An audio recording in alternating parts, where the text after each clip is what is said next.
So when I was at school, I think I probably had a very stereotyped view of what a scientist was or what a job in science would be. I thought that a scientist would wear a white coat all day, they probably had their hair in a bun or wore a pair of glasses, they spent a lot of time looking in a test tube with a clipboard, and I guess it didn't seem to be a very attractive career to me, that you were always stuck inside looking at little things down a microscope. When I was studying science at school, I sort of imagined that a career in science was much more geeky, people walking around in lab coats, pipetting samples. I suppose you have the idea it's very much chemistry and physics based, it's all inside, and you never see the light of day, but it hasn't turned out to be like that. I don't know. I never really imagined a career in science because I'm from a very rural part of Germany, so there wasn't really it wasn't something really obvious to anybody in our area to go to university and do a degree. So it's something rather new, and it started mainly during my time at university that I thought, well, that would be something I would really like to do. Stay at university, do some research, and yeah, be a scientist basically. When I was at school, I didn't really imagine myself in a career in science. So I didn't put a lot of energy into thinking what was it going to be like. I suppose I had the stereotypical idea of scientists being in white coats in a sterile lab, spending a lot of time looking over test tubes. And as you can see, that's not what I do at all.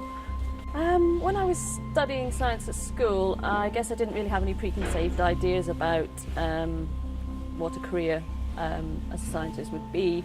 I suppose you think of a scientist as being somebody in a lab with white coats and Bunsen burners, but I've since discovered it's a much broader area than that.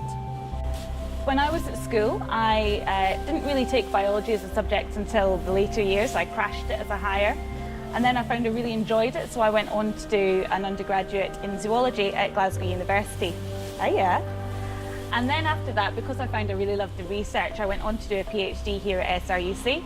And dairy cattle were my PhD animals, so I'm very fond of these guys. I started my undergraduates in Germany, I'm German actually, and I studied in Berlin biology and agricultural sciences. And then I moved to Switzerland and did my PhD in psychology at the Federal Institute of Technology in Zurich. And I did my PhD on public perception of biotechnology, so I was working with people. And from this I did a postdoc research in Switzerland as well, and found this project which really interested me and came to Scotland doing this research here at SRUC. So when I left university with my new degree, I still wasn't really sure what I wanted to do with this degree. I knew I was still interested in working with animals, I was still interested in biology, but I wasn't quite sure what sort of jobs there were out there. So I looked around for various different things. And I was lucky enough to find a job at the Veterinary College in London, doing a research job. And so I spent 4 years there looking at how young animals develop before birth and some of the things that might have an impact on that.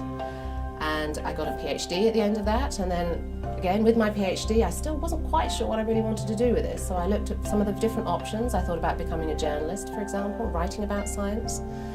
But then a job came up in Scotland that really just seemed as if it was written for me. It was a job about looking at behaviour, trying to understand some of the biology behind behaviour in sheep, for example, in this case. So this was looking at why young animals die and are there ways that we can understand their behavioural biology to improve that. So it was a job that had a real impact potentially on improving animal lives, but also allowed me to combine the things that I was really interested in, the behaviour and the physiology.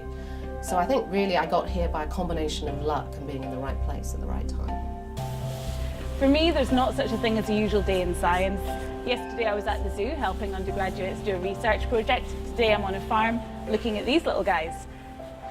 Tomorrow I might be somewhere else. I could be in the office doing a literature review, or I could be back here wondering what these guys are up to. So there's no typical day in science, and I didn't realise that when I was at school. Well, my career in science, I suppose, is much more practical based. Taking the agricultural route, I'm out on farms an awful lot with animals, mostly every day, if not, I'm never in the lab very much.